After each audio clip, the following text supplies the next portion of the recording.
এনবিআরে আজও complete shutdown, শুল্ক কর আদায় স্থবিরতা। দক্ষিণ এশীয় মুসলিমদের আশা জাগাচ্ছে মামদানি। গাজায় প্রকট হচ্ছে খাদ্য সংকট, অপুষ্টিতে অন্তত ৬৬ শিশুর মৃত্যু। উচ্চ পর্যায়ে অসন্তোষের গুঞ্জন, ভিন্ন এক ইরান দেখবেন খামেনি। যুক্তরাষ্ট্র ইসরায়েলের বিরুদ্ধে জাতিসংঘে অভিযোগ ইরানের।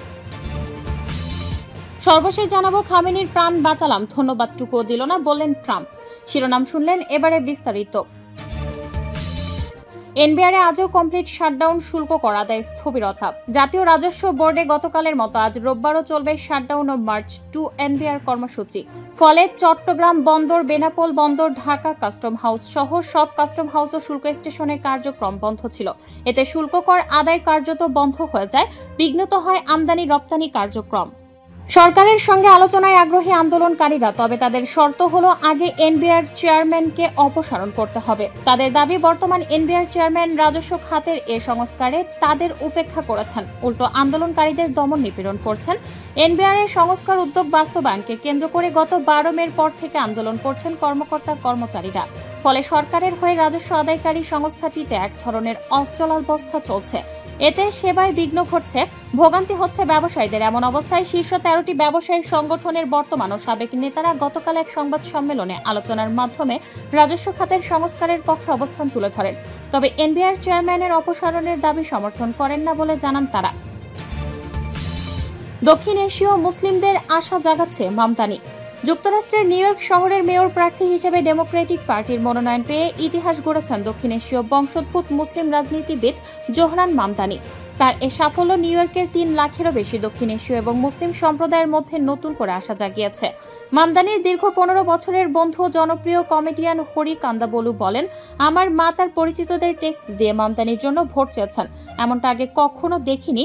এই নির্বাচনে আমাদের পুরো পরিবার সম্পৃক্ত হয়েছে, যেন এটা আমাদের জন্য ব্যক্তিগত ব্যাপার।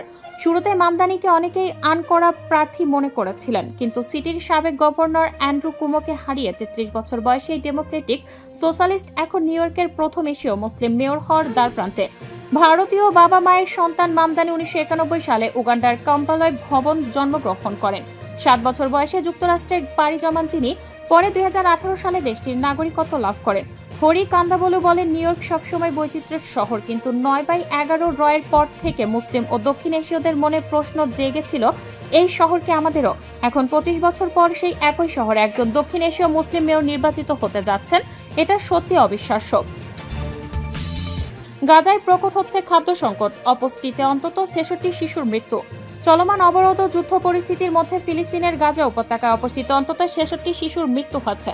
রোববার ২৯ জুন আল জাজিরার এক প্রতিবেদনে গাজার সরকারি মিডিয়া দপ্তরের বরাতে তথ্য জানানো হয়। সরকারি দপ্তরটি জানিয়েছে, দুধ, পুষ্টিকর খাবার ও মানবিক সহায়তা ঢুকতে না দেয়াকেই এই মৃত্যুর মূল কারণ হিসেবে দায়ী করা হচ্ছে। শনিবারে দেয়া এক বিবৃতিতে বলা হয়, ইসরায়েলের এই অবরোধ একটি যুদ্ধাপরাধ হয়। এটি এক প্রকার ঠান্ডা মাথায় পরিকল্পিত শিশু হত্যাকাণ্ড, যেখানে না খেতে দিয়ে ধীরে ধীরে মৃত্যু নিশ্চিত করা হচ্ছে। দপ্তরটি আরও জানায়, গাজায় শিশুদের ওপর চলমান অপরাধ এবং বিশ্ব সম্প্রদায়ের লজ্জাজনক নীরবতা মানবতার প্রতি চরম অবহেলার প্রতিফলন। মানবিক এই বিপর্যয়ের কারণে ইসরায়েলের ছাড়াও যুক্তরাষ্ট্র, যুক্তরাজ্য, ফ্রান্স ও জার্মানির মতো পশ্চিমা মিত্রদেরও দায়ী করেছেন গাজা কর্তৃপক্ষ। একই সঙ্গে জাতিসংঘে আহ্বান জানানো হয়েছে যেন অবিলম্বে গাজার সীমান্ত পথগুলো খুলে দেওয়া হয়। এর আগে জাতিসংঘের শিশু সংস্থা ইউনিসেফ সতর্ক করে জানায়, গাজায় অপুষ্টিতে আক্রান্ত শিশুর সংখ্যা আশঙ্কাজনক হারে বাড়ছে। মে মাসেই ৬ মাস থেকে ৫ বছর বয়সে অন্তত ৫,১১৯ শিশুকে তীব্র অপুষ্টিজনিত কারণে হাসপাতালে ভর্তি করা হচ্ছে, যা এপ্রিলের তুলনায় ৫০% এবং ফেব্রুয়ারির তুলনায় ১৫০% বেশি। উচ্চ পর্যায়ে অসন্তোষের গুঞ্জন, ভিন্ন এক ইরান দেখবেন খামেনি। ইরানের ইসলামী প্রজাতন্ত্রের সর্বোচ্চ নেতা ৮৬ বছর বয়সী আয়াতুল্লাহ আলী খামেনি ইসরায়েলের সঙ্গে সংঘাত শুরুর পর থেকে কোনো এক অজ্ঞাত বাংকারে আত্মগোপনে আছেন। তবে রাষ্ট্র টেলিভিশনে প্রচারিত এক ভিডিও বার্তায় তিনি ১২ দিনের এই সংঘাতে ইরান বিজয়ী হয়েছে দাবি করে দেশবাসীকে অভিনন্দন জানিয়েছেন এবং ইসরায়েলকে প্রায় চূর্ণ বিচূর্ণ করে দেয়া গেছে বলেও উল্লেখ করেছেন। ইরান ইসরায়েল যুদ্ধবিরতির পর প্রথমবারের মতো গত বৃহস্পতিবার তার এই ভিডিও বার্তা প্রকাশ পায়। ধারণা করা হচ্ছে তিনি ইসরায়েলের হামলা থেকে বাঁচতে সম্পূর্ণ একাকী অবস্থায় কোথাও লুকিয়ে আছেন এবং বাইরের জগতের সঙ্গে খুব কম যোগাযোগ রাখছেন। এমনকি অনেক উঁচু পর্যায়ের সরকারি কর্মকর্তারাও তার সঙ্গে কোনো যোগাযোগ করতে পারছেন না বলে মনে হচ্ছে। মার্কিন প্রেসিডেন্ট ডোনাল্ড ট্রাম্প ও কাতারের আমিরের মধ্যস্থতায় একটি দুর্বল যুদ্ধবিরতি হলেও নিশ্চিতভাবে তাকে এখনও সাবধানতা বজায় রাখার পরামর্শ দেওয়া হবে। যদিও ট্রাম্প ইসরায়েলকে অনুরোধ করেছেন তারা যাতে ইরানের সর্বোচ্চ নেতাকে হত্যা না করে, তবে ইসরায়েলের প্রধানমন্ত্রী বেনিয়ামিন নেতানিয়াহু হত্যার আশঙ্কা একেবারেই উড়িয়ে দেননি। যদি এখন অথবা পরে কখনো খামেনি আত্মগোপন থেকে বেরিয়ে আসেন, তখন তিনি মৃত্যু আর ধ্বংসের এক দৃশ্যের মুখোমুখি হবেন। তিনি অবশ্যই আবার রাষ্ট্রীয় টেলিভিশনের সামনে হাজির হবেন এবং ইসরায়েলের বিরুদ্ধে ইরানের যুদ্ধে ইরানের জয়ের দাবিরও পুনরাবৃত্তি করবেন। তিনি নিজের ভাবমূর্তি আবার গড়ার চেষ্টা করবেন, কিন্তু তিনি এবার নতুন বাস্তবতার মুখোমুখি হবেন, সম্ভবত একটি নতুন যুগেরও। যুক্তরাষ্ট্র ও ইসরায়েলের বিরুদ্ধে জাতিসংঘে অভিযোগ ইরানের। যুক্তরাষ্ট্র ও ইসরায়েলের বিরুদ্ধে জাতিসংঘের মানবাধিকার বিষয়ক হাই কমিশনারের দপ্তরে আনুষ্ঠানিক অভিযোগ এনেছে ইরান। এ সংক্রান্ত দাখিল করা এক প্রতিবাদপত্রে দেশ দুটির বিরুদ্ধে শত শত নিরপরাধ মানুষ হত্যা ও বেসামরিক অবকাঠামোর ক্ষয়ক্ষতির অভিযোগ আনা হয়েছে। ইরানের ইসলামী প্রজাতন্ত্রের উচ্চ মানবাধিকার পরিষদের প্রধান নাসের সিরাজ গত শুক্রবার জাতিসংঘের মানবাধিকার বিষয়ক হাই কমিশনার ফলকার তুর্কের কাছে এই প্রতিবাদপত্র জমা দেন।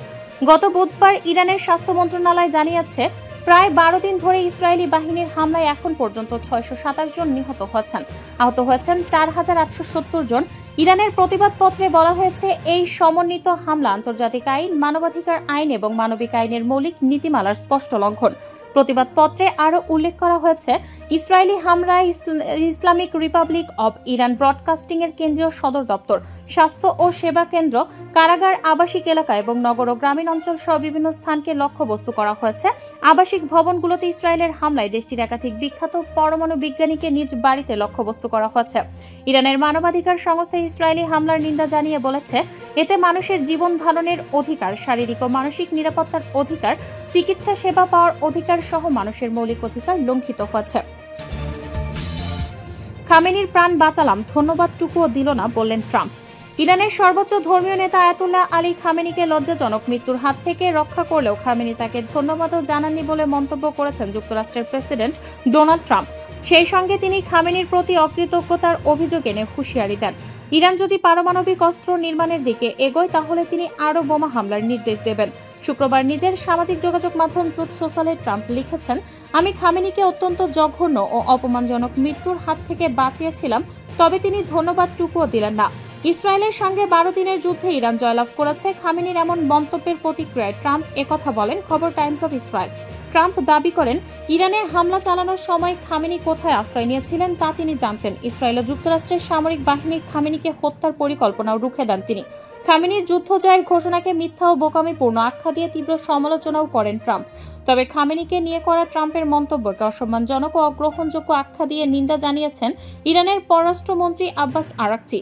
সামাজিক যোগাযোগ মাধ্যম এক্সে এক পোস্টে তিনি বলেন, প্রেসিডেন্ট ট্রাম্প যদি মনে প্রাণে চুক্তি করতে চান তাহলে তাকে আয়াতুল্লাহ খামেনির প্রতি অসম্মানজনক ভাষা ব্যবহার বন্ধ করতে হবে এবং তার কোটি ভক্তের অনুভূতিতে আঘাত দেয়া থেকে বিরত থাকতে হবে।